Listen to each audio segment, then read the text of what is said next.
បាទជំរាបសួរបងប្អូនអរគ្នាបាទថ្ងៃនេះខ្ញុំមានវីដេអូខ្លីមួយទាក់ទងទៅនឹងខ្លាសបាទជីវិតខ្លាសបាទយើងធ្លាប់តាមដានណាយើងស្គាល់តែខ្លារខិនបាទខ្លាសិនមានកលាលឿងបាទហើយខ្លាសមានកលាសបាទ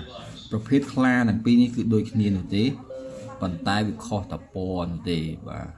នៅក្នុងប្រទេសចិនគេយកខ្លាសមកបាទចិញ្ចឹមនៅក្នុងឧទ្យានជាតិនិងបង្កាត់ពូជពេលខ្លះបាទមនុស្សយកខ្លាសរស់នៅជាមួយបាទដូចជាសត្វចិញ្ចឹមយើងដឹងទាំងអស់គ្នាហើយបាទតែខ្លាសគឺមានឥទ្ធិពលបាទឥទ្ធិពលទៅលើបាទ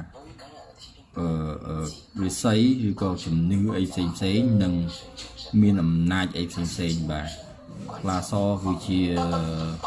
បាទសត្វមួយប្រភេទដែលមានប្រជាប្រិយបំផុតនៅក្នុងប្រទេសចិនបាទសូមអរគុណបាទវីដេអូខ្លីមានតែប៉ុណ្្នឹងបាទជួបគ្នានៅវីដេអូក្រោយ